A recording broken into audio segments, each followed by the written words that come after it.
There's a feeling we all know too well. You wake up with a plan, a clear sense of what today will bring, maybe even a vision for the week ahead.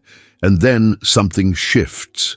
A message arrives, a call comes through, a circumstance changes. And suddenly, the ground beneath you feels less solid. Your heart rate picks up, your mind starts racing, the what-ifs begin to multiply. Anxiety creeps in like an unwelcome guest, and you're left wondering how to steady yourself when everything around you feels uncertain. If that resonates with you, you're not alone. Anxiety isn't a modern invention. It's woven into the human experience, a thread that connects us across centuries and cultures. The same fears that keep you up at night were felt by people thousands of years ago. The same questions you wrestle with, they wrestled with too.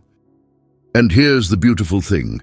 They left us wisdom, not shallow platitudes or quick fixes, but deep, enduring principles that have steadied hearts through wars, famines, personal losses, and moments of overwhelming uncertainty. The Book of Proverbs is one of those treasures. It's ancient, yes, but it's also remarkably relevant. It speaks to the very core of what it means to be human, to face fear, to navigate change, to find peace when the world feels chaotic. Over the next hour or so, we're going to walk through 40 principles from Proverbs, principles that can anchor you when anxiety hits and plans fall apart. These aren't just nice thoughts. They're tools, perspectives, reminders that have the power to shift how you see your circumstances and how you respond to them. Before we dive in, I want to ask you something. Wherever you are in the world right now, whether you're listening from New York or London, Lagos or Sydney, Melbourne or Mumbai, Toronto or Cape Town, take a moment and let me know in the comments where you're watching from. I genuinely love seeing this global community come together. It reminds me that we're not alone in this journey, that people all across this planet are seeking the same peace, the same wisdom, the same steady ground when everything feels uncertain. And if you haven't subscribed yet, I want to sincerely and earnestly ask you to do that now. This isn't just about growing a channel.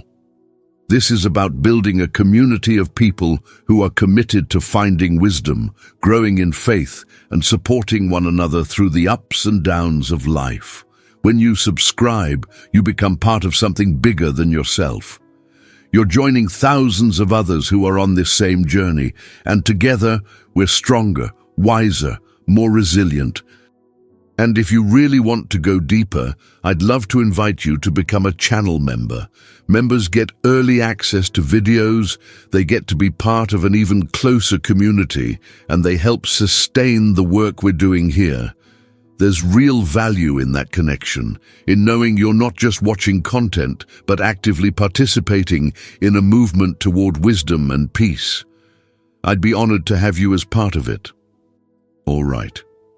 Let's begin. Principle 1. Trust in the Lord with all your heart and lean not on your own understanding. This is perhaps the most foundational principle in all of Proverbs. It's found in chapter 3, verses 5 and 6, and it sets the tone for everything that follows. When anxiety strikes, our first instinct is to figure it out, to analyze every angle, to control every variable. We lean heavily on our own understanding, our own ability to make sense of what's happening. We tell ourselves that if we can just think hard enough, plan well enough, anticipate thoroughly enough, we'll be able to manage the uncertainty. But here's the problem with that approach. Our understanding is limited. Fundamentally, profoundly limited. We can't see the whole picture. We don't know what's coming tomorrow, let alone next month or next year. We don't know what's happening behind the scenes, in the hearts of other people, in circumstances beyond our view. We're working with incomplete information, and yet we try to build our entire sense of security on it. Trusting in the Lord means acknowledging that limitation. It means saying, I don't have to have all the answers. I don't have to see the whole path. I can trust that there's a greater plan at work, a greater wisdom at play, even when I can't see it or understand it. That's not passive resignation. It's not throwing your hands up and saying, whatever happens, happens. It's active faith. It's choosing to anchor yourself in something bigger, more stable, more trustworthy than your own perspective. Think about it this way. When you're on a boat in the middle of the ocean and a storm hits, you don't trust in your ability to control the waves. You trust in the boat, in the captain, in the navigation systems that can see what you can't. Trusting in the Lord is like that. It's recognizing that you're not meant to be the captain of the universe. You're meant to be a passenger who trusts the one who can see the whole journey. Now, I know that's easier said than done. When anxiety is screaming at you, when your plans are falling apart, when everything feels out of control, trusting can feel impossible, but that's where the with all your heart part comes in. This isn't about a casual, half-hearted trust. It's about a wholehearted commitment. It's about saying, every single day, sometimes every single hour, I'm choosing to trust. I'm choosing to believe that I'm held, that I'm guided, that I'm not alone in this. And the more you make that choice, the more it becomes part of who you are. It becomes your default setting instead of anxiety. Principle 2.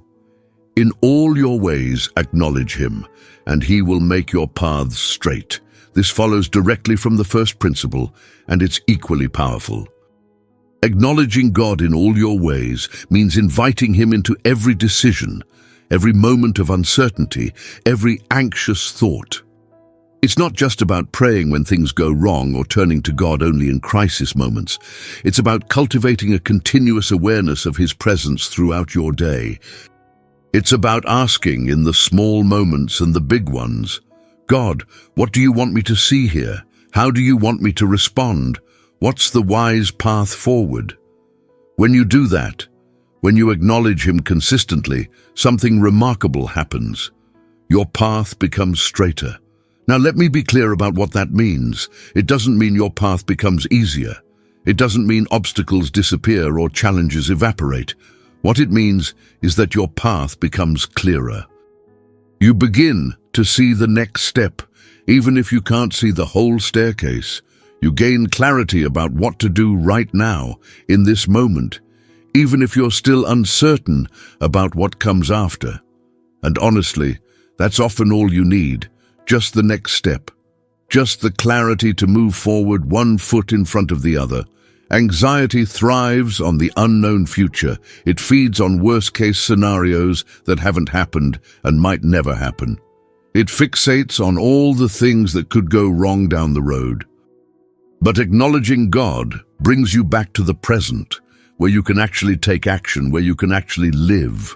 It grounds you in the now instead of letting you spiral into the what if. And in that grounding, there's peace. There's the ability to function, to think clearly, to make good decisions. Your path doesn't have to be perfectly straight to be the right path. It just has to be the path you can see right now, the path you're being guided on step by step. Principle 3, do not be wise in your own eyes. Fear the Lord and shun evil. There's a kind of wisdom that's really just pride in disguise. It's the wisdom that says, I've got this figured out. I know what's best. I can handle this on my own.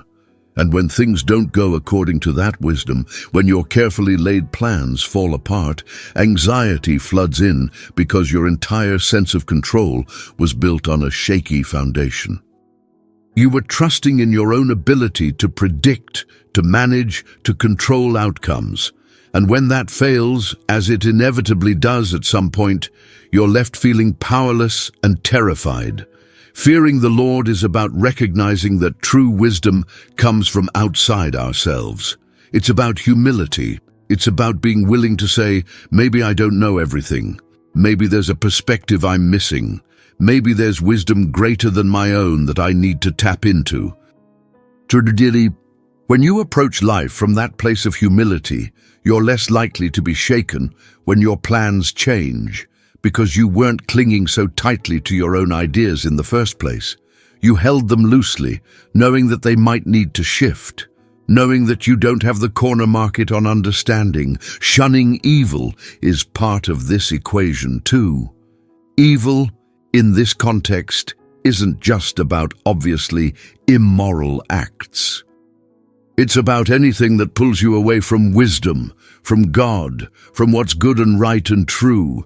It's about recognizing that some paths, even if they look appealing in the moment, lead to destruction. When you're anxious and desperate, it's easy to be tempted by shortcuts, by solutions that promise quick relief, but ultimately make things worse. Fearing the Lord means having the discernment to recognize those traps and the strength to avoid them, even when you're scared, even when you feel like you need relief right now. Principle 4. This will bring health to your body and nourishment to your bones. This is the promise that follows the previous principles, and it's worth pausing on because it connects spiritual truths to physical reality.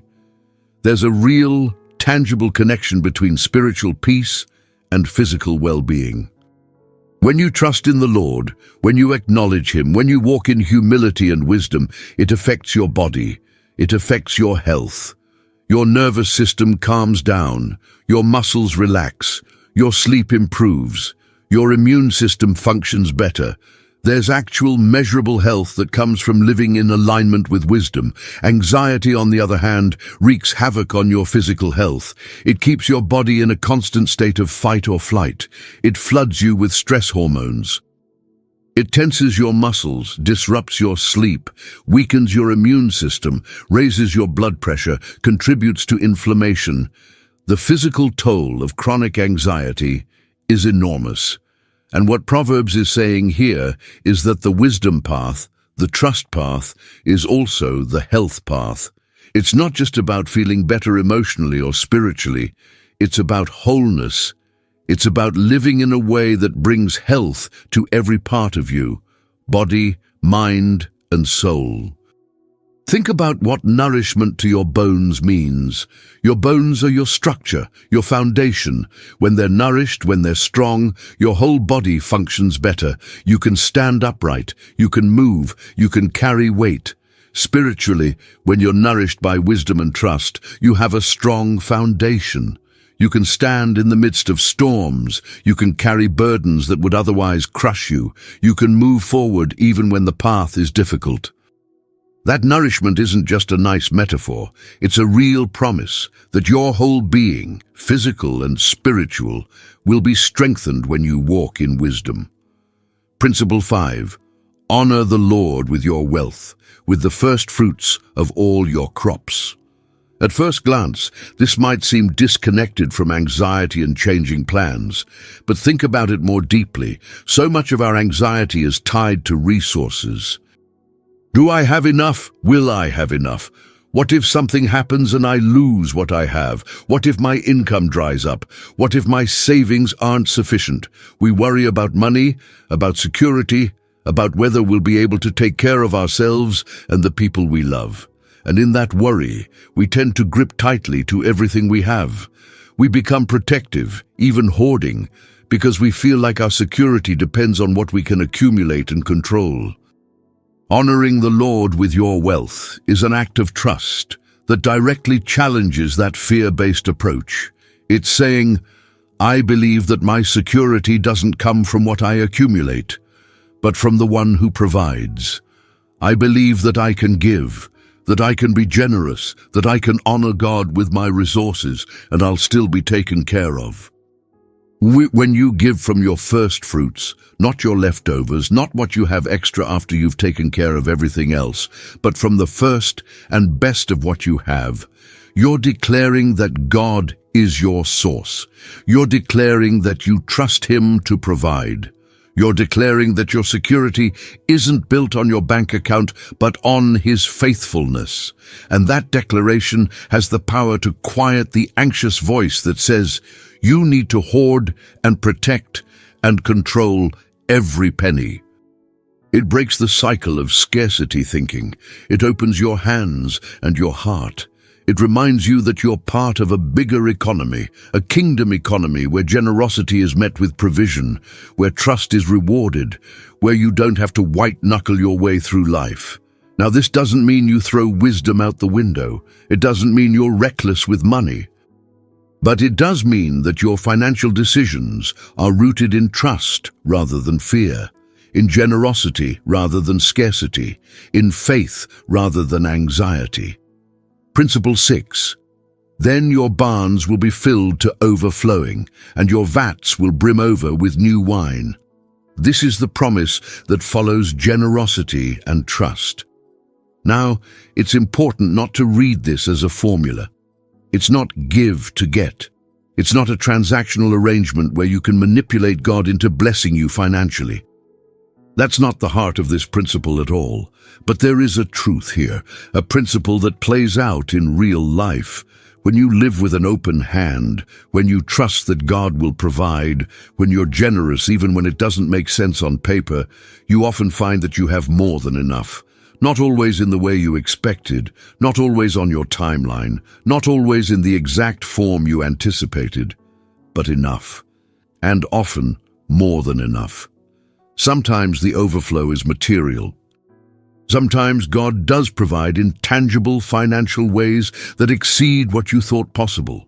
But sometimes the overflow is in other forms. It's in peace, it's in joy, it's in relationships, it's in opportunities. It's in the sense that you're walking in alignment with something greater than yourself.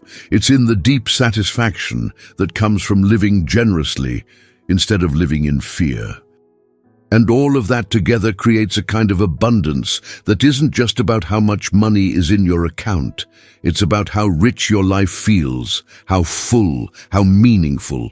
When anxiety is screaming at you about scarcity, when plans have changed and you're worried about your financial future, this principle invites you to a different posture. It invites you to trust, to give, to live with open hands. And in that posture, you often find that the barns do fill up, that the vats do overflow, that you're taken care of in ways you couldn't have orchestrated on your own. That's not magic. That's the fruit of living in alignment with kingdom principles, with the way things are designed to work when we trust the one who created the system in the first place. Principle 7. My son, do not despise the Lord's discipline, and do not resent his rebuke. When plans change, when things don't go the way we hoped, when doors close and obstacles appear, it's easy to feel like we're being punished. It's easy to feel like God has abandoned us, or is angry with us, or has decided to make our lives difficult.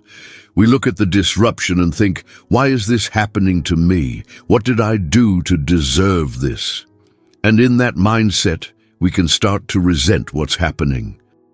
We can start to despise the very things that might actually be shaping us, growing us, redirecting us towards something better. But what if the closed door isn't punishment? What if it's protection from something you can't see? What if the detour isn't a setback, but a redirection toward a better path? What if the discomfort you're feeling isn't random suffering, but intentional growth? Discipline isn't about punishment, at least not in the biblical sense. It's about formation. It's about being shaped into who you're meant to be. It's about having the rough edges smoothed off, the weak places strengthened, the character refined. When you can see challenges through that lens, anxiety loses some of its power. You stop seeing every setback as a threat and start seeing it as part of a larger process. You stop asking, why me, and start asking, what is this developing in me? That shift in perspective doesn't make the difficulty disappear, but it does change how you carry it. Instead of carrying it as a burden that's crushing you, you carry it as a weight that's training you, strengthening you, preparing you for what's ahead. Think about an athlete in training. The coach pushes them, makes them run when they're tired, makes them practice the same skill over and over, corrects their form, challenges them to go harder, faster, stronger. From the outside, it might look harsh. The athlete might even feel frustrated in the moment, but they don't resent the coach because they understand the purpose. The coach isn't trying to hurt them. The coach is trying to develop them, to prepare them for competition, to help them reach their potential. That's what discipline is. And when you understand it that way, you don't despise it. You might not enjoy it, but you don't resent it because you trust the purpose behind it. Principle 8. Because the Lord disciplines those he loves, as a father the son he delights in. This verse is crucial because it reframes everything we just talked about. Discipline comes from love, not anger. It comes from delight, not disappointment. If you're going through something hard right now, if your plans have been disrupted, if anxiety is eating at you because nothing is going the way you wanted, this verse is for you. It doesn't mean God is against you. It might actually mean He's for you in a way you don't yet understand. He's shaping you because He loves you. He's correcting your path because He delights in you and wants what's best for you. Think about a good father with his child. He doesn't discipline out of cruelty. He disciplines out of care. He sees potential in his child that the child doesn't yet see in themselves. He sees dangers the child doesn't recognize. He has a vision for who the child can become, and he's willing to do the hard work of guiding them toward that vision, even when it's uncomfortable, even when the child doesn't understand, even when it would be easier to just let them do whatever they want. That's what's happening when the Lord disciplines. He's not being harsh. He's being a good father. He's loving you enough to shape you, to redirect you, to grow you. If you can hold on to that truth when anxiety is screaming at you, it changes everything. Instead of feeling abandoned, you feel loved. Instead of feeling punished, you feel cared for.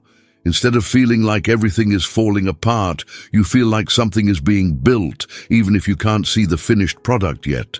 And in that reframe, there's peace. Not the absence of difficulty, but the presence of trust. The confidence that you're in good hands, that the one shaping you knows what he's doing, that the end result will be worth the process you're going through right now. Principle 9. Blessed are those who find wisdom, those who gain understanding. Wisdom is a gift, but it's also something you actively seek. It doesn't just fall into your lap. You find it, you pursue it, you search for it like treasure.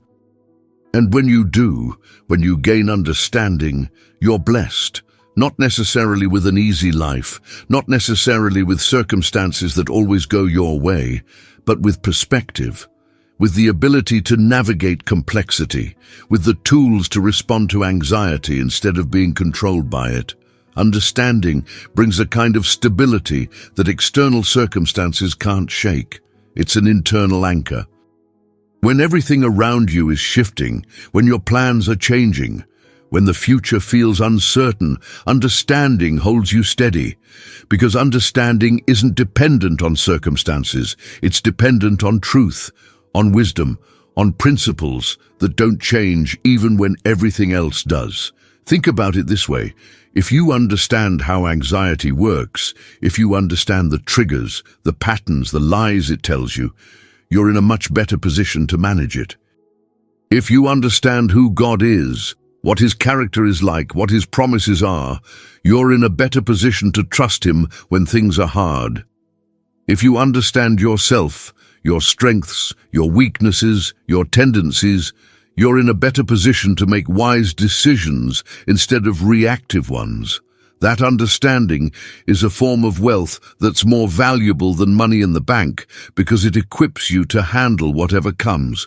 The blessing isn't in the absence of problems. The blessing is in the capacity to face problems with wisdom, to navigate them with understanding, to come out the other side not just surviving, but actually growing, learning, becoming more of who you're meant to be. That's what makes those who find wisdom blessed.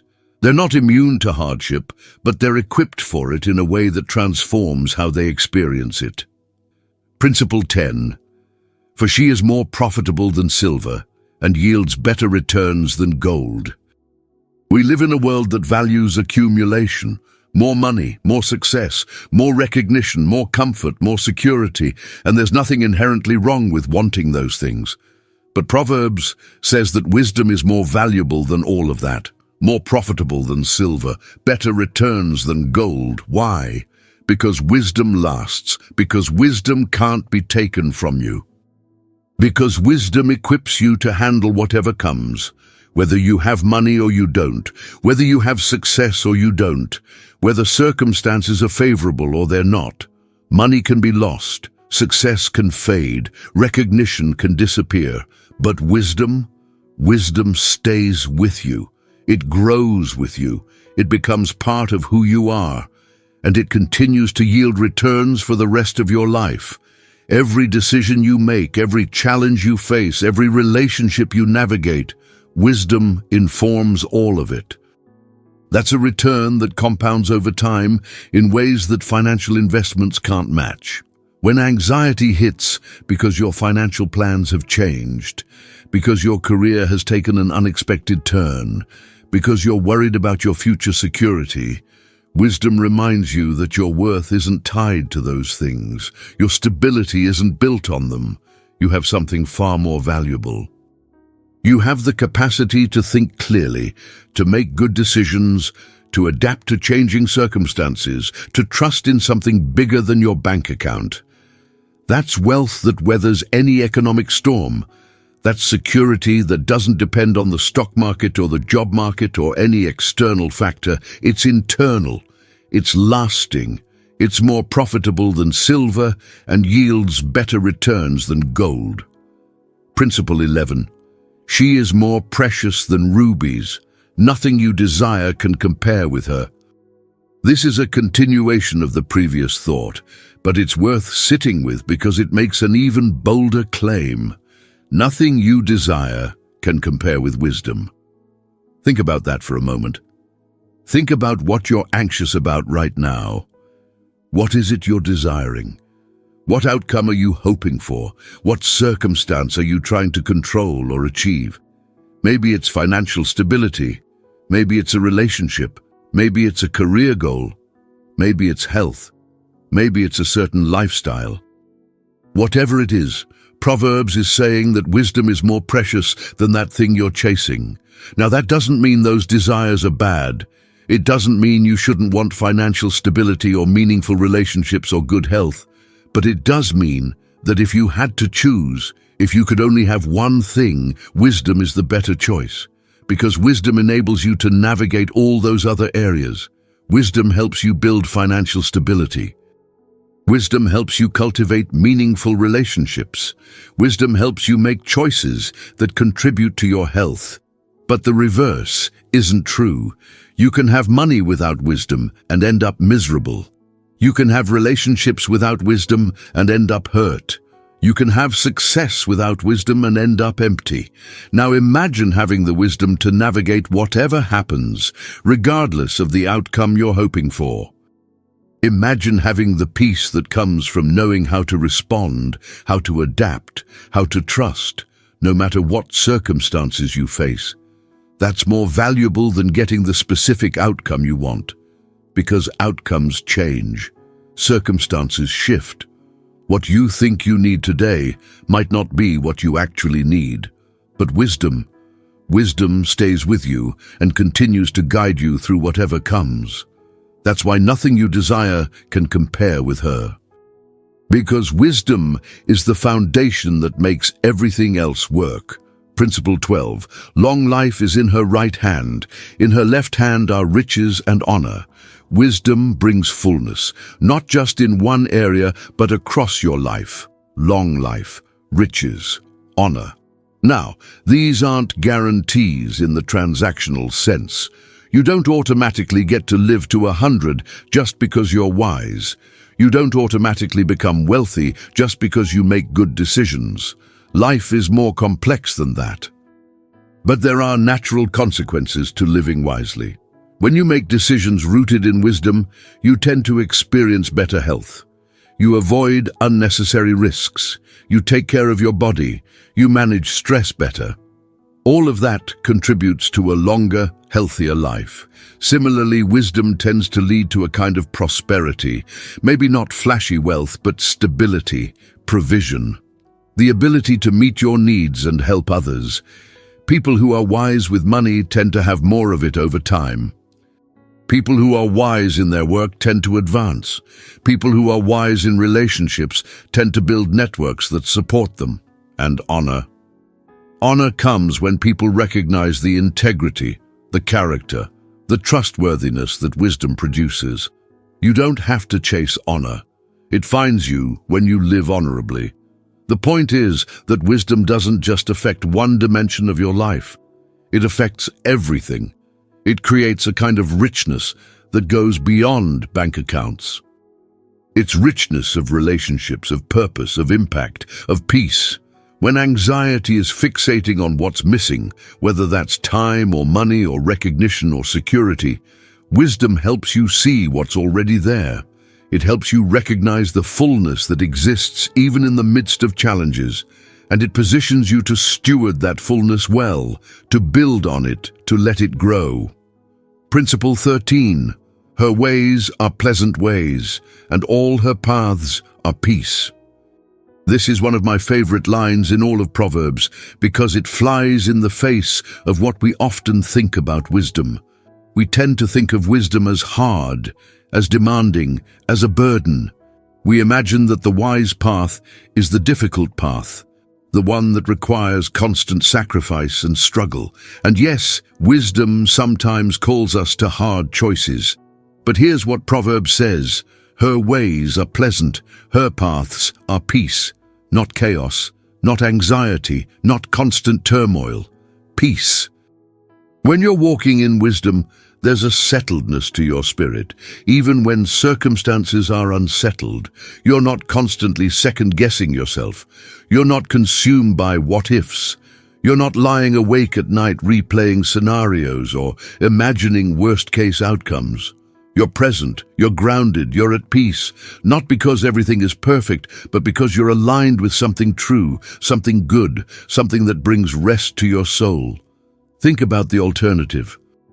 Think about the path of folly, of anxiety-driven decisions, of constant reactivity. That path might promise quick relief or immediate gratification, but it doesn't deliver peace. It delivers more chaos, more uncertainty, more regret. The ways of wisdom might require patience. They might require trust. They might require waiting when you want to act.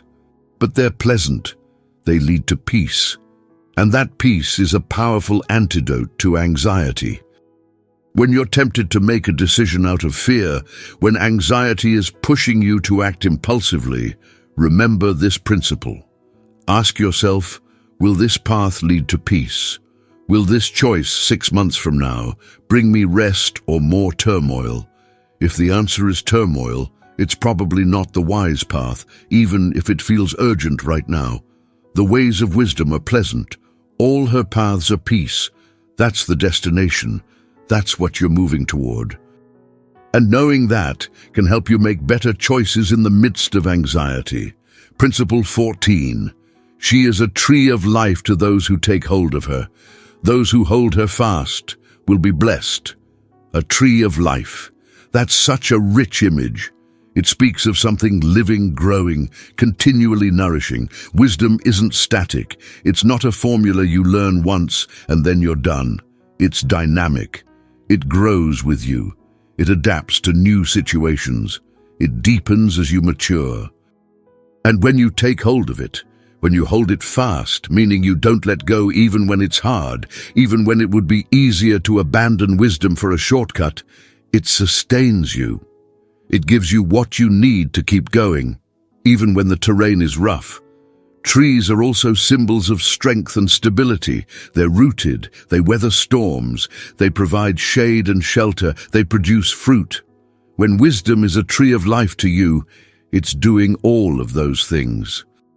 It's keeping you rooted when everything else is shaking. It's providing shelter when you're exposed. It's producing fruit in your life, the fruit of peace, of good decisions, of healthy relationships, of purposeful living. And it's giving life, not just to you, but to others around you. People benefit from the wisdom you carry. Anxiety drains you. It depletes your energy, your hope, your capacity to keep moving forward. It's like a parasite that sucks the life out of you. But wisdom gives life. It replenishes you. It energizes you. It gives you something to stand on, something to hold on to, something that keeps you alive and thriving, even when circumstances would otherwise crush you. That's the promise here. Hold fast to wisdom, and it will be a tree of life to you. It will sustain you through seasons of drought, through storms, through times when you feel like you have nothing left. It will be your source of life. Principle 15. By wisdom the Lord laid the earth's foundations. By understanding he set the heavens in place. This puts everything in perspective, doesn't it? The same wisdom that you're invited to seek, the same wisdom that we've been talking about for the last several principles, is the wisdom that created the universe. Think about that. The foundations of the earth, the vast expanse of the heavens, the intricate systems that keep planets in orbit, that regulate seasons, that sustain life. All of that was established by wisdom, by understanding, by the same principles that are available to you right now. If that kind of wisdom is accessible to you, if that's what you're being invited to tap into, why would you trust in your own limited understanding? Why would you let anxiety convince you that you're on your own, that you have to figure it all out, that you're not equipped to handle what's ahead? You're connected to the wisdom that spoke galaxies into existence. You're connected to the understanding that designed the complexity of a single cell. You're not operating in your own strength. You're not limited to your own perspective. You have access to something infinitely greater. And that connection is your stability. When your plans change, when anxiety hits, when you feel small and powerless in the face of circumstances you can't control, remember this. You're held by the same wisdom that holds the cosmos together. You're guided by the same understanding that set the stars in place. That's not just a nice thought. That's a reality that can anchor you. The God who created the earth's foundations, who set the heavens in place, is the same God who is present with you in your anxiety. He's not distant, he's not detached, he's intimately involved, and he's offering you his wisdom for the very real challenges you're facing. Principle 16. By his knowledge the watery depths were divided, and the clouds let drop the dew. Again, this is about the scope of God's knowledge and power. He divided the depths. He orchestrated the water cycle. He set the rhythm of creation, the patterns that govern how the natural world functions. And he's the same God who is present with you right now, in whatever situation is causing you anxiety. The same God who holds the cosmos together is holding you. Your plans may change. Circumstances may shift. The future may feel uncertain. But his knowledge, his understanding, his care for you doesn't change. He's not surprised by what's happening. He's not scrambling to figure out how to help you. He knows, he understands, and he's with you in it. That's a foundation you can build on, not on your ability to predict or control, but on his knowledge that encompasses everything, that sees the beginning and the end, that understands what you can't.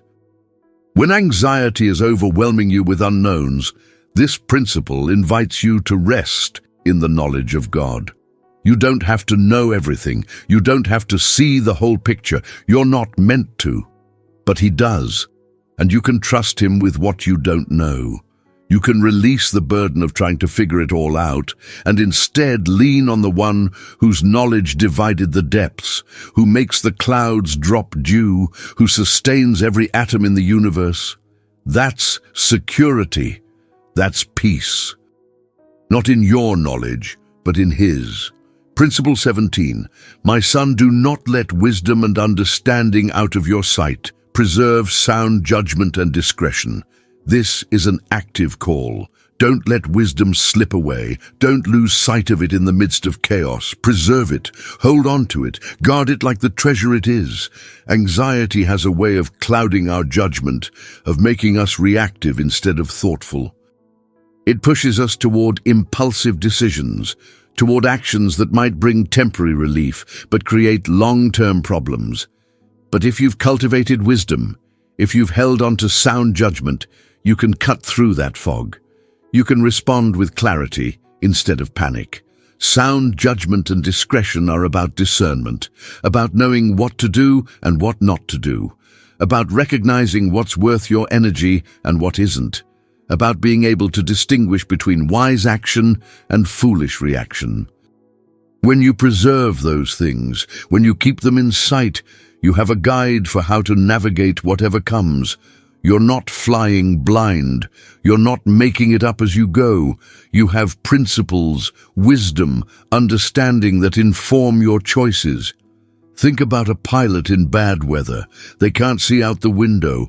Visibility is zero, but they have instruments. They have gauges and readings and systems that tell them where they are, what altitude they're at, which direction to go. They trust those instruments even when their eyes can't see. Wisdom is like that. When anxiety clouds your vision, when you can't see the way forward, wisdom is the instrument that guides you. But only if you keep it in sight, only if you preserve it, only if you don't let the chaos of the moment cause you to abandon what you know to be true. Principle 18.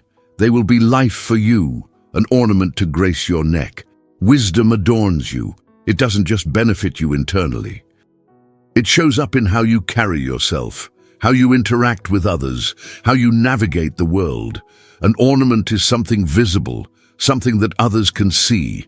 When you walk in wisdom, it's evident. People notice. They notice the peace in the midst of your storm. They notice the clarity in your decisions. They notice the way you don't crumble under pressure, and that's attractive in the truest sense.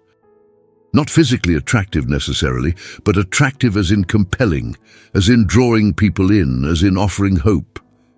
You become someone who others look to, someone who offers stability in an unstable world, someone who demonstrates that there's a better way to live than constantly reacting out of fear. That's not about pride or showing off. It's about the natural fruit of a life built on wisdom. When wisdom is life for you, when it's sustaining you, nourishing you, keeping you alive and thriving, it can't help but show. It becomes part of who you are, part of how you present yourself to the world. And here's the beautiful thing. When people see that, when they see someone navigating anxiety and change with wisdom and peace, it gives them hope. It shows them that it's possible, that they don't have to be controlled by their fears, that there's a path forward even when plans fall apart. You become a living testimony to the power of wisdom. That's what it means for wisdom to be an ornament that graces your neck. It's visible, it's beautiful, and it draws others toward the same source of life that's sustaining you. Principle 19. Then you will go on your way in safety, and your foot will not stumble. Safety doesn't mean nothing bad ever happens. It doesn't mean you're immune to challenges or protected from all hardship. What it means is that you're secure in who you are and whose you are. It means you're not walking in constant fear, not bracing for the next disaster, not living in a state of perpetual anxiety about what might go wrong. You can move forward with confidence, not in yourself, but in the wisdom that's guiding you and the God who's holding you. And when you're walking with wisdom, your foot doesn't stumble. You're steady, you're sure-footed, even on rough terrain, even when the path isn't clear. Even when obstacles appear, you don't fall apart. You don't lose your footing. You keep moving forward one step at a time, trusting that each step is on solid ground even if you can't see what's ahead. Think about walking on a rocky trail. If you're looking down at your feet, worried about every stone, afraid of stumbling, you're tense, you're slow, you're exhausted by the effort of trying to control every step. But if you trust your footing, if you move with confidence, if you look up instead of down, you navigate the trail much more smoothly. You still have to pay attention, but you're not paralyzed by fear. That's what wisdom does. It allows you to walk forward without being paralyzed. It allows you to navigate difficulty without stumbling. It gives you the confidence to keep going even when the path is hard. Principle 20. When you lie down, you will not be afraid. When you lie down, your sleep will be sweet. How many nights have you laid awake, mind racing, heart pounding, replaying scenarios or imagining worst-case outcomes? How many times has anxiety stolen your sleep, kept you trapped in a loop of fear, left you exhausted the next day because you couldn't turn your brain off? Anxiety and sleep don't mix well. Anxiety keeps you alert, keeps you on edge, keeps you scanning for threats even when there are none. It's like trying to sleep with an alarm blaring. Your body can't relax, your mind can't rest. But wisdom brings a different reality. When you lie down, you will not be afraid. Not because all your problems are solved, not because the future is certain, but because you've learned to release what you can't control. You've learned to trust.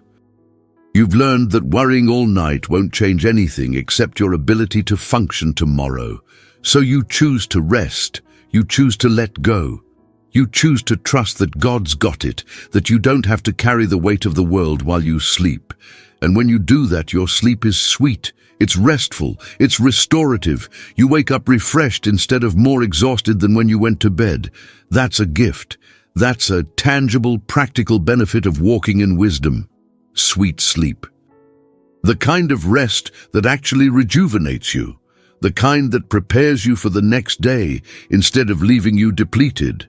If you're struggling with sleep because of anxiety, this principle is for you. It's an invitation to trust, to release, to let wisdom guide you toward rest instead of letting anxiety keep you awake.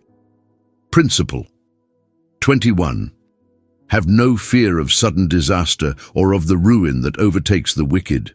This is a bold promise. No fear of sudden disaster. Think about what that means. No fear, not no awareness, not no preparation, but no fear, no paralyzing anxiety about what might happen out of nowhere, no constant dread that catastrophe is lurking around every corner. Why? Because your security isn't built on circumstances staying stable. It's built on the Lord. It's built on wisdom. It's built on a foundation that holds even when disaster strikes. The wicked might be overtaken by ruin because they've built on sand. They've built on their own strength, on temporal things, on what they can see and control. And when those things crumble, they have nothing to stand on. But if you've built on the rock of wisdom, if you've built on trust in God, sudden disaster doesn't have the same power over you. It's not that you're immune to hardship. It's not that bad things can't happen to you. It's that you're not undone by them. You're not destroyed. You have a foundation that holds. This principle is particularly relevant when anxiety is telling you that something terrible is about to happen, that you need to be on constant guard, that you can't relax because disaster could strike at any moment. That's a miserable way to live. It's exhausting, and it's not what you're called to. You're called to a life without fear of sudden disaster. Not a life where disaster can't happen, but a life where you're not controlled by the fear of it. Where you can live fully, freely, peacefully, knowing that whatever comes, you're held by something stronger than any storm. Principle 22. For the Lord will be at your side and will keep your foot from being snared. The Lord at your side. Not far off, not distant, not watching from a distance, at your side, right there with you, in the anxiety, in the changed plans, in the uncertainty. He's present, he's near, and he's actively keeping you from traps you can't even see. There are snares everywhere, decisions that look right but lead to harm, paths that seem appealing but end in destruction. And in your own wisdom, you might not see them. But the Lord does. And when he's at your side, he guides you around them. This is where trust becomes so important. You have to trust that even when you don't understand why a door closed, why a plan fell through, why something didn't work out the way you hoped, it might be because he's keeping your foot from a snare. It might be protection that you won't recognize until much later, if ever. But that's okay. You don't have to see the whole picture. You just have to trust that he does, that he's at your side, that he's guiding you, that he's protecting you even when it doesn't feel like it, when anxiety whispers that you're on your own, that you have to figure everything out, that no one has your back. This truth counters it. You're not alone. You never were, and you never will be. The Lord is at your side. And that presence, that nearness, that active guidance and protection is your security, not your ability to avoid all problems, but his presence in the midst of them, his faithfulness to keep you from snares, his commitment to walk with you through whatever comes. Principle 23. Do not withhold good from those to whom it is due when it is in your power to act. When you're anxious, it's easy to become self-focused, to turn inward, to conserve your resources, your energy, your attention, because you feel like you need every bit of it just to survive. You start operating from scarcity instead of abundance. You start thinking, I can't help anyone else right now. I have to take care of myself. I have to protect what little I have. And while there's wisdom in healthy boundaries and self-care, there's also danger in becoming so consumed by your own anxiety that you stop seeing the needs around you. This principle calls us to something different, to generosity, to action, to giving when it's in our power to do so, even when we're afraid, even when we're uncertain about our own future. And here's the paradox. When you do that, when you step outside your own anxiety to bless someone else, to help someone else, to give to someone else, your own burden often feels lighter. You're reminded that you're not powerless. You're reminded that you have something to offer. You're reminded that your worth isn't tied to your circumstances. You can still make a difference. You can still be a source of good in someone else's life. There's something deeply healing about shifting your focus from what you don't have to what you do have, from what you can't do to what you can do. It breaks the cycle of scarcity thinking. It opens you up. It connects you to others instead of isolating you in your fear. And often in that act of giving, you receive something back, not necessarily in material form, but in meaning, in purpose, in the satisfaction that comes from living beyond yourself. Don't withhold good when it's in your power to act, even when you're anxious, especially when you're anxious, because generosity is an antidote to the self-focus that anxiety breeds. Principle 24. Do not say to your neighbor, "Come back tomorrow and I'll give it to you," when you already have it with you. This is about immediacy and integrity. Don't delay what you can do today. Don't procrastinate generosity. Don't put off keeping your word. When you act with integrity, when you do what you said you'd do, when you give what you have when you have it, it builds a sense of self-trust. And self-trust is crucial when anxiety is trying to convince you that you can't handle what's ahead. Anxiety often comes with a side of self-doubt. It whispers that you're not capable, that you can't be trusted, that you'll mess things up. But when you consistently act with integrity, when you keep your commitments, when you do what you say you'll do, you create evidence against those lies. You prove to yourself that you can be trusted, that you do follow through, that you are capable. And that evidence builds confidence that can stand against anxiety. Plus, there's something freeing about not carrying around unfulfilled commitments. Every time you say, "I'll do it tomorrow," when you could do it today, you create a little weight, a little bit of mental clutter. You have to remember it. You have to carry it. And when you're already anxious, those little weights add up. They contribute to a sense of being overwhelmed, of having too much to manage. But when you handle things immediately, when you do what you can when you can, you clear that clutter. You lighten your load. You free up mental and emotional space that you desperately need when you're dealing with anxiety and changing plans. Principle 25. Do not plot harm against your neighbor who lives trustfully near you. Anxiety can sometimes make us suspicious. It can make us see threats where there are none. It can make us preemptively defensive, assuming that others are out to get us, or that we need to protect ourselves from people who actually mean us no harm. In that state, we can become hostile, guarded, even harmful in how we interact with others. We plot harm, maybe not physical harm, but relational harm. We gossip, we undermine, we withdraw, we assume the worst. But this principle calls us to a different posture, to trust, to goodwill, to living in peace with those around us. When you're not plotting harm, when you're not carrying grudges or suspicions, when you're not imagining betrayals that haven't happened, you free up mental and emotional space. You're not weighed down by bitterness or fear of betrayal.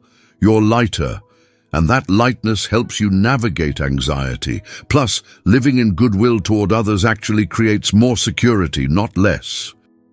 When you treat people well, when you're trustworthy, when you're not constantly looking for ways they might hurt you, you build genuine relationships. You create a community of support. You surround yourself with people who are for you, not against you, and that social support is one of the most powerful buffers against anxiety. You're not alone. You're not isolated in your fear. You have people who care, who help, who remind you that you're going to be okay. Anxiety wants to isolate you. It wants you to believe that everyone is a threat, that you can't trust anyone, that you're safer on your own. But that's a lie. And when you resist that lie, when you choose goodwill and trust even when you're scared, you build the very thing that can help carry you through your fear. Principle 26. Do not accuse anyone for no reason when they have done you no harm. This follows the same thread as the previous principle. Don't create conflict where there is none. Don't imagine offenses that didn't happen. Don't project your fears onto other people and then punish them for things they didn't do. Anxiety loves to play out worst-case scenarios, including relational ones. It imagines conversations that haven't happened, assumes motives that don't exist, predicts betrayals that aren't coming. And if you're not careful, you start acting on those imagined scenarios. You accuse, you withdraw, you create the very conflict you were afraid of. But wisdom says, wait, check yourself. Has this person actually wronged you, or are you projecting? Are you reacting to a fear or responding to reality? That discernment matters, because false accusations damage relationships. They create real harm where there was none. They turn potential allies into actual adversaries. And when you're already dealing with anxiety and changing plans, the last thing you need is to sabotage the relationships that could actually support you through it. This principle is also about being slow to judge, slow to assume the worst, willing to give people the benefit of the doubt. That doesn't mean being naive. It doesn't mean ignoring actual harm or refusing to set boundaries when necessary. But it does mean not jumping to conclusions, not letting anxiety drive you to attack people who haven't attacked you, not creating enemies out of friends because you're afraid they might become enemies. Principle 27. Do not envy the violent or choose any of their ways. When plans change and anxiety hits, it's tempting to look at people who seem to have it all together. People who seem to be succeeding, who seem to have figured it out, who seem to be getting ahead. And sometimes the people who appear most successful are the ones using force, aggression, manipulation, shortcuts. They're not operating with integrity, they're not walking in wisdom, but they seem to be winning. And in your anxiety, you might be tempted to envy them, to think maybe I should do what they're doing, maybe I should be more aggressive, maybe I should cut corners, maybe I should abandon my principles because they're just slowing me down. But Proverbs warns against this. Don't envy the violent, don't choose their ways, because their success is temporary, it's built on sand, and eventually it will crumble. You don't want what they have, because what they have isn't real security. It's an illusion. It's a house of cards that looks impressive until the wind blows. Your path might be slower, your progress might be less dramatic. But it's solid, it's sustainable, it's built on something that lasts. Envy also fuels anxiety because it makes you feel like you're falling behind, like everyone else is succeeding and you're not, like you're doing something wrong because your life doesn't look like theirs. But you're not. You're on your path, your pace. And comparison is stealing your peace. When you release envy, when you stop measuring yourself against others, when you trust that your path is the right one for you, even if it looks different, you free yourself from a major source of anxiety. Your job isn't to keep up with anyone else. Your job is to walk faithfully in the path God has for you, at the pace He's set, with the wisdom He's giving you. And that's enough. More than enough. Principle 28. For the Lord detests the perverse, but takes the upright into His confidence. The upright are brought into God's confidence. Think about what that means. When you walk in integrity, when you choose wisdom over shortcuts, when you live uprightly even when it's hard, you're not just avoiding trouble, you're being invited into something deeper, into intimacy with God, into understanding His heart, into knowing things that others don't know because they're not close enough to Him to hear.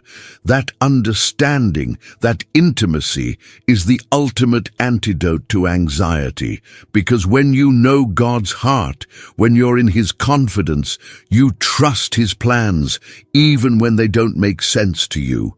You trust His timing, even when it feels slow. You trust His ways, even when they're not what you would have chosen. You're not operating in the dark, trying to figure everything out on your own. You're walking with someone who knows, who understands, who sees the whole picture, and He's sharing that with you. Not necessarily all the details, not necessarily the full plan, but enough. Enough to take the next step, enough to trust, enough to have peace. When anxiety is screaming that you need more information, more certainty, more control, this principle offers something better. Not more information necessarily, but more intimacy, more closeness with the one who has all the information. And in that closeness, you find a peace that doesn't depend on knowing everything. You find a trust that's rooted in relationship, not in circumstances. Principle 29. The Lord's curse is on the house of the wicked, but He blesses the home of the righteous. Your home, your life, can be a place of blessing, not because everything is perfect, not because you never face challenges, but because it's built on the right foundation. The wicked build on sand, on deception, on self-reliance, on what they can grab and control, and when the storms come, and storms always come, they're cursed with instability. Their house doesn't stand. Everything they built comes crashing down. But the righteous, their homes are blessed with peace, with presence, with purpose. The foundation holds, the walls stand, and even when storms rage outside, there's a stability inside. That doesn't mean no storms. It doesn't mean no challenges. It means the house stands, the family endures, the peace remains. When anxiety is telling you that everything is falling apart, that your world is crumbling, that you can't build anything stable because circumstances keep changing, this principle offers hope. You can build something that lasts, not by controlling circumstances, but by building on the right foundation, by being righteous, by walking in integrity, by trusting God. And when you do, He blesses your home. He establishes it. He makes it a place of refuge in the midst of chaos. That blessing might not look the way you expect. It might not be material wealth or perfect circumstances, But it's real. It's the blessing of knowing you're where you're supposed to be, doing what you're supposed to do, held by someone who keeps his promises. And that's a foundation that anxiety can't shake. Principle 30. He mocks proud mockers, but shows favor to the humble and oppressed. Humility is a recurring theme in Proverbs, and it's directly tied to how we handle anxiety. Proud mockers try to control everything. They assert their own wisdom, push their own agenda, refuse to admit when they're wrong, resist guidance from others or from God. And when that fails, as it inevitably does, they're left with nothing. They've built on their own strength, and it wasn't enough. God mocks them, not out of cruelty, but as a natural consequence of their pride. They chose to rely on themselves, and themselves alone is what they get. But the humble, God shows them favor. He lifts them up, He guides them, He gives them what they need. Why? Because they're open to it. They're not so full of their own ideas that there's no room for His. They're not so convinced of their own strength that they can't receive His. They recognize their limitations, their need, their dependence, and in that recognition, they're positioned to receive help. When you're anxious, humility says, I don't have to have all the answers. I can ask for help. I can lean on God. I can admit that I'm scared and I don't know what to do. That's not weakness, that's wisdom. That's positioning yourself to receive the favor, the guidance, the strength that God wants to give you. Pride keeps you trapped in your own limited resources. Humility opens you up to unlimited resources. And when anxiety is overwhelming you, when your own strength isn't enough, you need those unlimited resources. Principle 31. The wise inherit honor, but fools get only shame. Inheritance here isn't just about what you receive at the end of your life. It's about what you accumulate along the way. The wise, over time, build a life of honor, of respect, of impact, of legacy. They make decisions that compound, that create good fruit, that build something lasting. Fools might grab for quick wins. They might get immediate gratification, but over time those decisions lead to shame, to regret, to a life that's empty despite all the stuff they accumulated. When anxiety tempts you to make a rash decision, to cut corners, to choose the easy path that you know isn't the right path, wisdom reminds you, play the long game. Build something that lasts. Don't sacrifice your integrity, your peace, your long-term well-being for short-term relief from anxiety. The relief won't last, but the consequences will. Choose honor over immediate comfort. Choose wisdom over quick fixes. Choose the path that years from now you'll be proud you walked. This principle is also about how your choices now shape your future.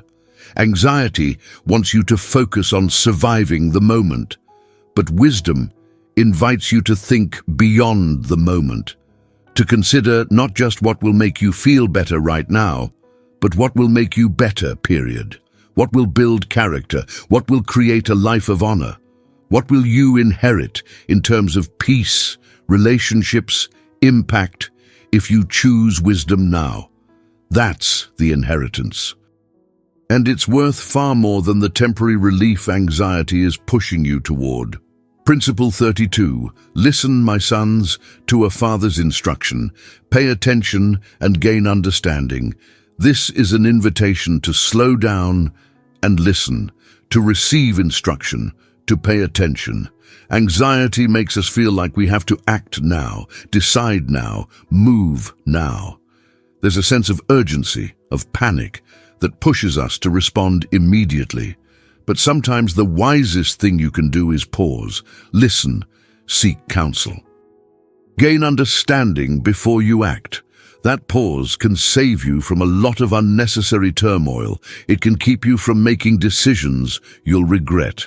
It can give you the clarity you need to see what's actually happening instead of just reacting to your fear of what might be happening. Listening requires humility. It requires admitting that you don't have all the answers. that you can benefit from someone else's wisdom, that there might be something you're missing that instruction can provide.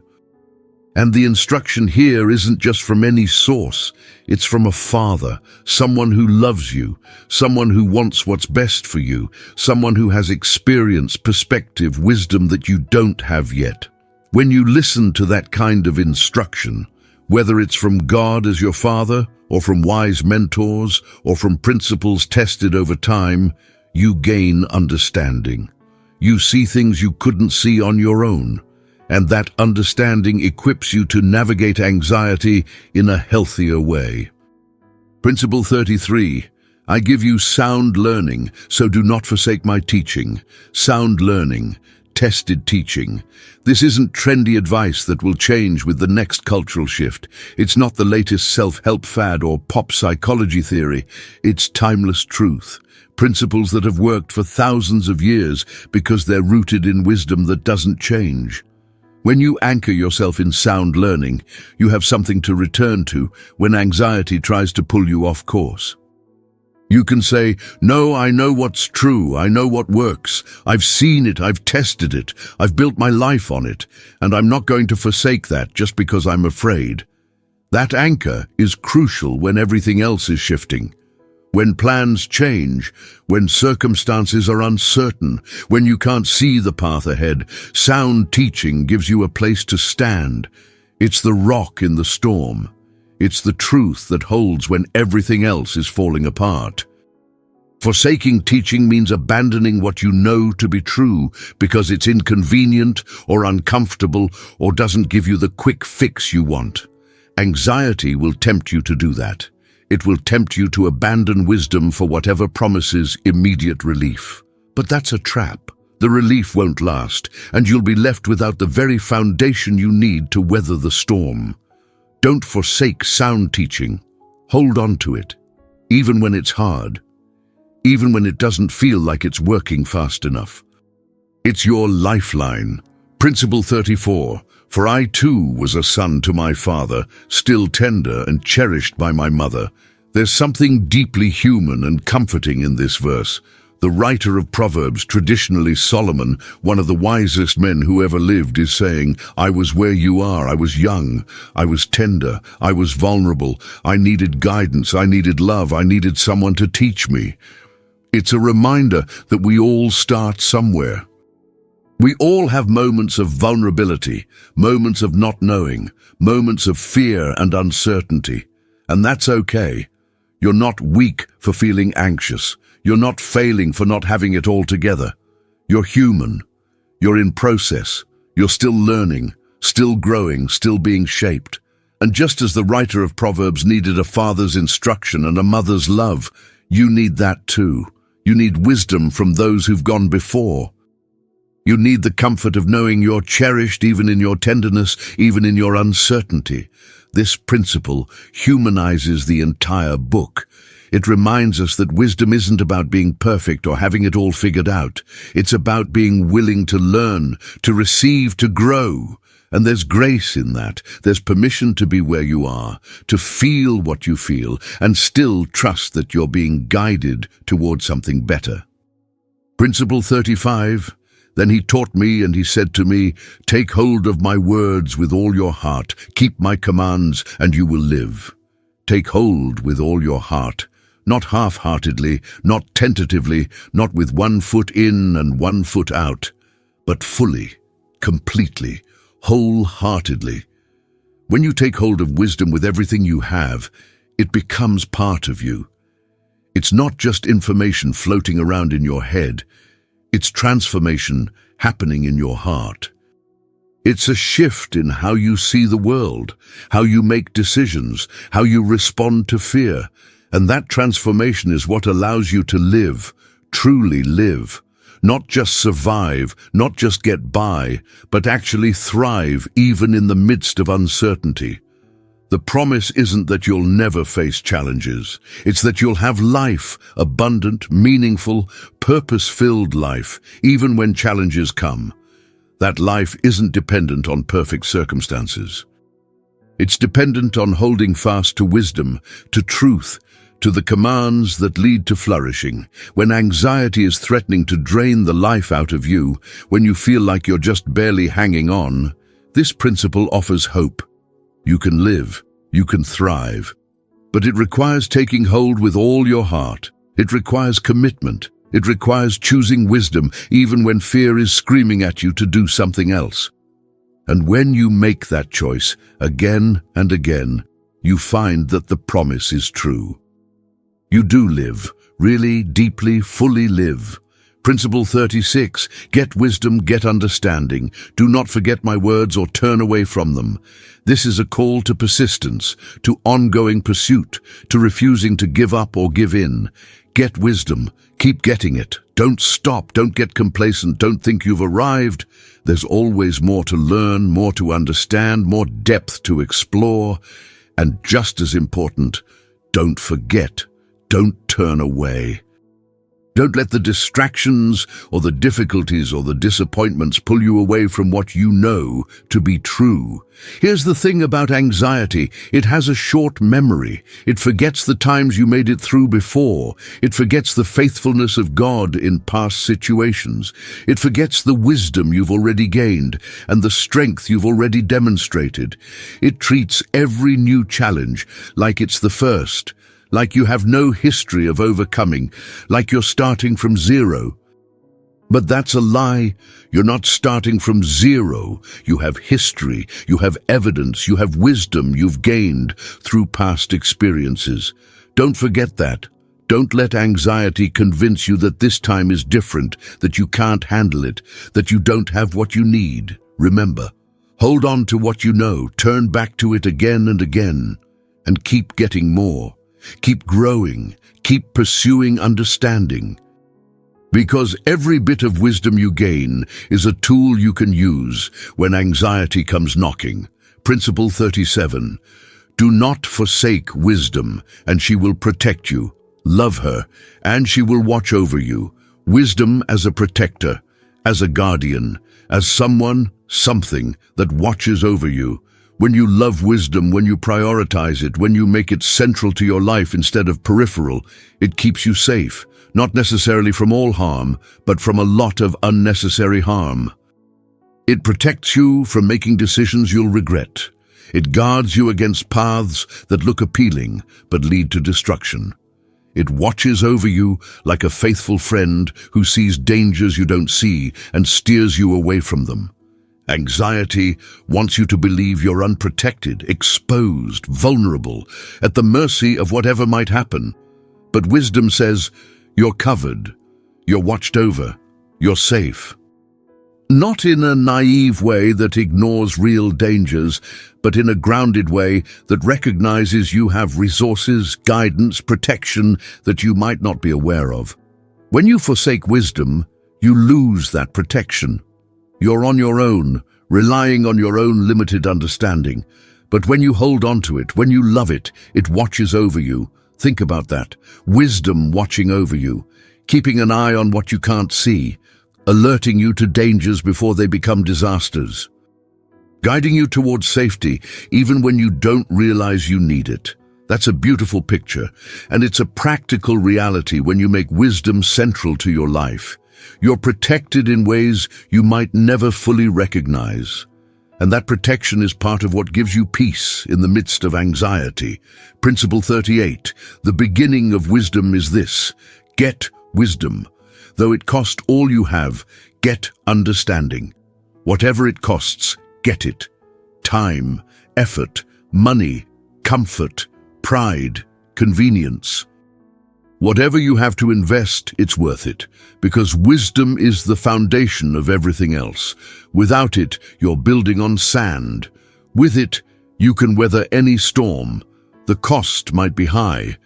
Gaining wisdom isn't easy. It requires humility, which costs your pride. It requires time, which costs your convenience. It requires changing patterns, which costs your comfort. But all of that is worth it. When anxiety tries to convince you to cut corners, to skip the hard work of growing in wisdom, to go for the quick fix instead of the lasting solution, remember this: it's worth the cost. Short term, it might feel expensive. It might feel like too much. But long-term wisdom is the best investment you'll ever make. It pays dividends for the rest of your life. It equips you to handle whatever comes. It builds a foundation that can't be shaken. Think about what you're willing to invest in. Maybe it's education, maybe it's your career, maybe it's your home, maybe it's your appearance. Whatever it is, you invest because you believe it's worth it. Wisdom is worth more than all of that combined, because wisdom touches every area of your life. It informs every decision. It shapes every relationship. It guides every step. Get it. Whatever it costs, get it. You'll never regret the investment. Principle 39, cherish her, and she will exalt you. Embrace her, and she will honor you. To cherish something is to value it above other things, to hold it close, to protect it, to prioritize it. When you cherish wisdom, when you make it more important than comfort or convenience or immediate gratification, it exalts you. It lifts you up. It doesn't diminish you or make you small. It makes you more of who you're meant to be. In our culture, we often think of humility and wisdom as making you less assertive, less successful, less impressive. But that's not what Proverbs teaches. Wisdom exalts, it honors, it elevates, not in a prideful way, but in a way that brings out your full potential. It makes you someone of substance, of character, of impact. People notice, they're drawn to it, they respect it. That's not about ego, that's about the natural fruit of living wisely. And in that exaltation, there's security. You're not grasping for significance. You're not anxious about your worth or your place or your value. You know who you are. You're cherishing wisdom, embracing it, and it's honoring you in return. When anxiety tries to make you feel small, insignificant, like you don't matter, wisdom reminds you, you're exalted, you're honored. Not by your own efforts, but by walking in alignment with truth. Principle 40, she will give you a garland to grace your head and present you with a glorious crown. This is the culmination, the final image, a garland, a crown. These are symbols of victory, of honor, of completion. When you walk in wisdom, when you trust in the Lord, when you navigate anxiety with the principles we've talked about, you don't just survive, you're crowned, you're victorious. Not necessarily in the way the world measures victory, though sometimes that too, but in a deeper, more lasting way. You're crowned with peace in the midst of chaos. You're crowned with strength in the midst of weakness. You're crowned with hope in the midst of despair. You're crowned with wisdom in the midst of confusion. And that crown, that garland, is something no one can take from you. It's not dependent on circumstances. It's not something you can lose when plans change or anxiety hits. It's yours. It's the fruit of walking faithfully, trusting fully, choosing wisdom consistently. You become someone who has walked through the fire and come out refined. Someone who faced anxiety and didn't let it win. Someone who navigated changing plans without losing yourself. Someone who held on to truth when everything else was shifting, and that's beautiful, that's honorable, that's worthy of a crown. So here we are, 40 principles, 40 anchors, 40 truths that can steady you when anxiety hits and plans change. These aren't just words, they're not just nice ideas, they're proven, tested, time-honored wisdom that has sustained people for thousands of years. People who faced wars and plagues and famines and personal losses that we can barely imagine. And the same wisdom that steadied them can steady you. Let me be clear, this isn't a magic formula.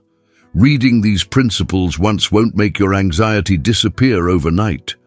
Memorizing them won't guarantee that your plans never change.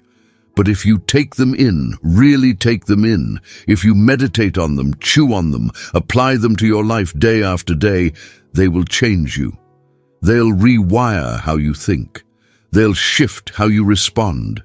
They'll give you tools you didn't have before. They'll provide a foundation you can build on. They'll remind you again and again that you're not alone, that you're not powerless, that you're held by something far greater than your circumstances. Anxiety is real. I'm not minimizing that. It's painful. It's exhausting. It's one of the hardest things to deal with because it feels so all-consuming when it hits. But it doesn't have to define you. It doesn't have to control you. It doesn't have to be the loudest voice in your head. You have access to wisdom that's louder, stronger, truer than any anxious thought. You have access to a God who promises to be with you, to guide you, to give you peace that surpasses understanding. And that's not just a nice thought to make you feel better for a moment. That's a reality you can step into right now, wherever you are. Think about what we've covered. We've talked about trusting in the Lord instead of leaning on your own understanding.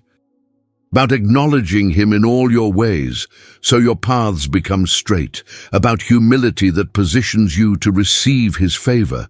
About the physical health that comes from spiritual peace. About honoring God with your resources as an act of trust. About seeing discipline as formation, not punishment. About the value of wisdom that exceeds any material wealth. About the pleasantness of wisdom's ways and the peace of her paths. About rest and sweet sleep that come from releasing what you can't control. About having no fear of sudden disaster because your foundation is solid. About God's presence at your side, keeping you from snares. About generosity even in the midst of your own need.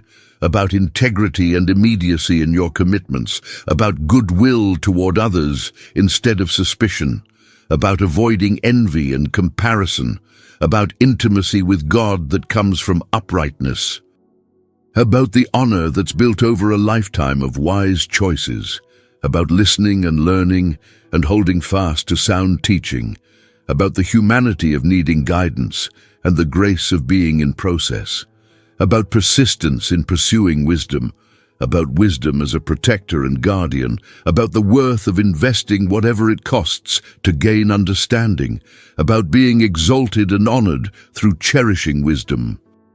And finally, about the crown, the victory, the completion that comes from walking this path. That's a lot, and you don't have to master it all at once.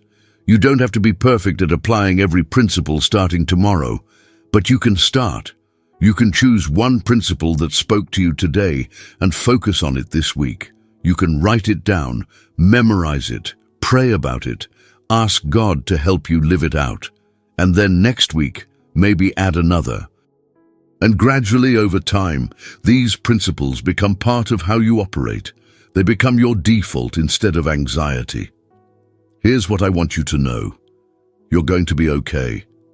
Whatever you're anxious about right now, whatever plans have changed, whatever uncertainty you're facing, you're going to make it through. Not because you're strong enough on your own, though you're stronger than you think, but because you're not on your own. You're held, you're guided, you're loved. And the same wisdom that laid the foundations of the earth is available to you for navigating the challenges of your life. You don't have to have it all figured out. You don't have to see the whole path. You just have to take the next step, and then the next, and the next. And as you do, you'll find that the ground beneath you is more solid than you realized. That the path, though not always straight, is leading somewhere good. That the anxiety, though still present at times, is losing its grip on you, because you're building on wisdom. You're trusting in something bigger than yourself, and that makes all the difference. As we close, I want to invite you to take a few practical steps. First, if you found value in this, if something we talked about resonated with you, if you feel like this is content you want more of, please subscribe to the channel. Click that button right now. It's a simple action, but it means a lot. It helps this message reach more people who need to hear it. It supports the work of creating content that actually helps instead of just entertaining. And it connects you to a community of people who are on this same journey toward wisdom and peace. Second, turn on notifications. I don't want you to miss future videos. There's so much more wisdom to explore together, so many more principles that can help you navigate life's challenges. And if you're subscribed with notifications on, you'll be the first to know when new content drops. Third, hit the like button. I know it seems small, but it genuinely helps. It tells the algorithm that this content is valuable, that it's worth showing to more people, and every person who sees this and finds help in it is a win. So if this helped you, help others find it by liking the video. Fourth, share this. Think about someone in your life who's struggling with anxiety right now. Someone whose plans have just changed, someone who's feeling overwhelmed and uncertain. Send them this video, share it on your social media, text the link to a friend, because this isn't just about consuming content, it's about passing on wisdom.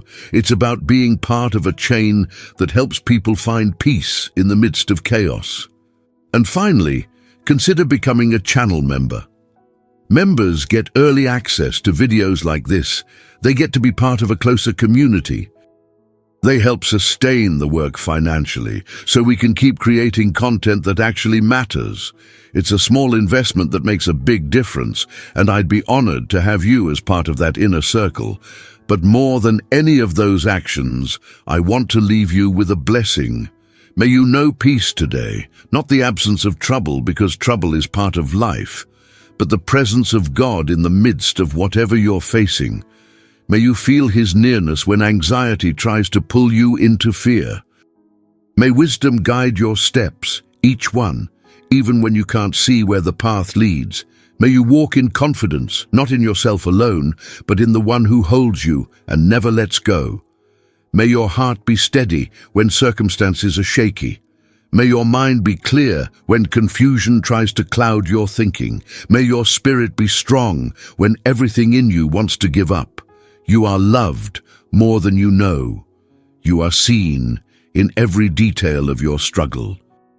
You are not forgotten, not for a moment, not even in your darkest hour. The God who set the stars in place knows your name. He knows your fears. He knows what keeps you up at night.